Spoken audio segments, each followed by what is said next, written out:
फ़लस्तीन आखिर ये मुल्क है कौन सा और यहाँ के लोग कौन हैं? फ़लस्तीन इस्लामी तारीख, इस्लामी कल्चर और बहुत सी मुश्किलात को बर्दाश्त करने वाले और इस्लाम की राह में, अल्लाह की राह में सीसा पिलाई हुई दीवार की तरह खड़े होने वाले लोगों की सरजमीन है। अगर आप इंटरनेट और सोशल मीडिया पर देखें तो आपको बहुत सी वीडियोस मिल जाएंगी जिनमें फ़लस्तीनियों पर बहुत ज़्यादा जुल्म हो रहा है और आज हमारी गवर्नमेंट भी कुछ नहीं कर रही और लोग भी आराम से बैठे हैं। अस्सलाम वालेकुम। मैंने जो ये चैनल स्टार्ट किया है इसको स्टार्ट करने का मकसद ये है कि मुझे लगता है कि हमें फ़लस्तीनियों की आवाज़ बनना चाहिए। सिर्फ मुझे ये लगता ही नहीं है बल्कि हमें बनना भी चाहिए, क्योंकि हमारे वो मुसलमान बहन भाई हैं। हमें उनकी दर्दनाक आवाज़ों को, उनकी तकलीफ को ऐसे ही रद्द नहीं करना चाहिए और ना ही इग्नोर करना चाहिए। उनकी खूबसूरती और इन फ़लस्तीनियों की स्ट्रगल को देखा जाए और दूसरे लोगों तक भी पहुंचाई जाए इनकी आवाज़, ताकि पूरी दुनिया जान सके कि फ़लस्तीन आखिर है क्या और इनके साथ ये सब कुछ हो क्यों रहा है। क्या हो रहा है इन लोगों के साथ? आखिर ये फ़लस्तीनी है कौन? सबसे पहले अगर देखा जाए तो नकाबा 1948 में फ़लस्तीनियों पर वहां से जुल्म स्टार्ट हुआ। पाकिस्तान 1947 में पाकिस्तान बना और पाकिस्तान ने बनते ही फ़लस्तीन को तस्लीम किया कि इसराइल ना ही कभी कोई स्टेट बन सकता है और ना ही पाकिस्तान उसको तस्लीम कर सकता है। लेकिन ये सब शुरू कैसे हुआ? 1948 में इसराइलियों ने फ़लस्तीन में पड़ाव डालना शुरू किया, जब यूके की गवर्नमेंट यानी बरतानिया ने उनसे वादा किया कि हम आपको एक जमीन देंगे जहाँ पे आप लोग रह सकते हैं, एक ऐसी सरजमीन जो सिर्फ इसराइलियों के लिए होगी। लेकिन क्या ये इसराइलियों की सरजमीन थी जो कि फलस्तीनियों से छीन कर, उनसे चोरी करके इसराइलियों के हवाले कर दी गई? हवाले किस तरह से की गई कि 1948 में फलस्तीनियों ने इसराइलियों को एक्सेप्ट किया, उससे पहले बल्कि एक्सेप्ट किया 18वीं सदी में। 20वीं सदी में इसराइलियों ने अपनी जान बचाने की वजह से फ़लस्तीन में पड़ाव डाला और फ़लस्तीनियों ने इनको बहुत ही एक वार्म वेलकम दिया, उनको एज अ गेस्ट रखा। लेकिन इन्होंने वहाँ पे अपने प्रोपेगेंडे जारी कर दिए। इन्होंने फ़लस्तीनियों के खिलाफ वहाँ पे मुहिम शुरू कर दी। इन्होंने वहाँ पे एक जंग की तैयारियां शुरू कर दी जिसका कि फ़लस्तीन को अंदाज़ा हो चुका था।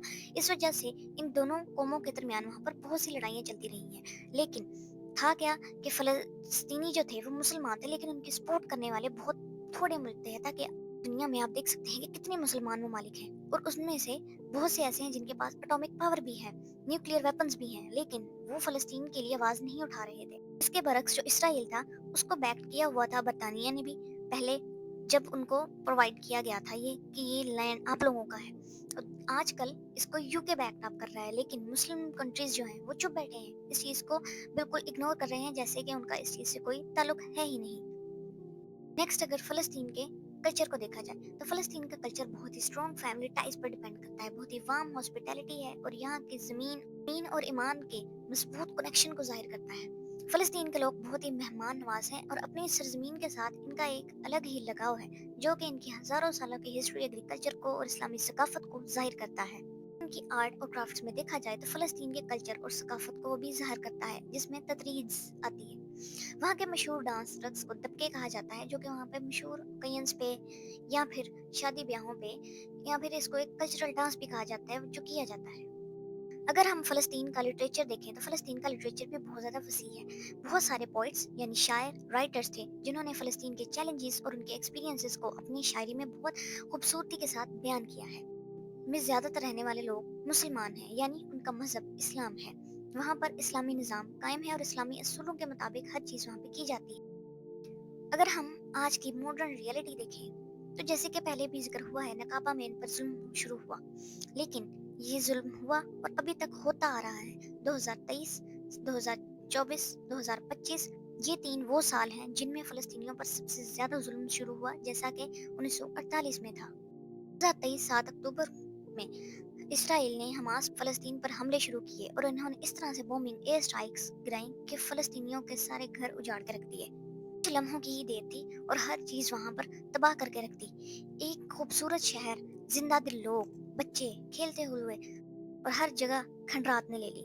हर चीज़ को इस तरह से मस्मार करके रख दिया, हर चीज़ को तबाह बर्बाद कर दिया उन लोगों ने। लाखों बच्चे, जवान, बूढ़े, औरतें, मर्द मलबों तले दब गए और बहुत बहुत से लोगों ने शहादत नोश की। लेकिन ये काम अब तक चलता आ रहा है, रुका नहीं। 2023, 2024, 2025 अभी तक ये जेनोसाइड अभी तक चलता आ रहा है। मासूम बच्चों, औरतों, बूढ़ों और बहुत से मर्दों को बेदर्दी से मारा जा रहा है। हम लोग रोजाना social media, YouTube, Facebook, Instagram, जगह जगह इन लोगों की पोस्ट, इन लोगों की वीडियोस देखते हैं। ये लोग रो रहे हैं, हमसे मदद मांग रहे हैं, लेकिन हम क्या नेक्स्ट कर रहे हैं इनके लिए? کیا ہم کچھ کر رہے ہیں یا ہم ہاتھ پہ ہاتھ دھرے بیٹھے ہیں؟ اس چینل میں آپ فلسطین کی ریالٹی کے بارے میں جانیں گے کہ فلسطین میں کرنٹلی ہو کیا رہا ہے اور ہم ان لوگوں کی مدد کس طرح سے کر سکتے ہیں، آواز بنے لوگوں کی، ان کی جن کو چپ کروایا جا رہا ہے، جن پر بے تحاشا ظلم ہو رہا ہے۔ گونگے بہرے ہو کر نہ بیٹھیں، سوچیں کہ اگر آپ ان کی جگہ ہوتے اور آپ کی جگہ یہ ساری چیزیں ہو رہی ہوتی، آپ پر ہو رہی ہوتی اور دنیا بھی اسی طرح سے اگنور کر رہی ہوتی تو آپ کو کیسا لگتا۔ ان شارٹ اگر دیکھا جائے تو فلسطین کا مسئلہ ایک ملک یا صرف ایک ریاست کا مسئلہ نہیں ہے، یہ پوری امت محمدیہ صلی اللہ علیہ وآلہ وسلم کا مسئلہ ہے۔ یہ اسلام سے جنگ کا مسئلہ ہے، یہ مسلمانوں کے خلاف کیا جانے والا ایک پروپیگنڈا ہے جسے ہم سب مل کر اللہ کی مدد سے جیت سکتے ہیں۔ اگر آپ نے ان ویڈیوز سے کچھ بھی سیکھا ہے یا آپ کے اندر فلسطین کی مدد کرنے کے لیے یا مسلمانوں کے لیے تھوڑی سی بھی محبت ہے تو پلیز اس چینل کو سبسکرائب کریں، ویڈیوز کو لائک کریں اور دوسروں تک شیئر کرنا نہ بھولیں۔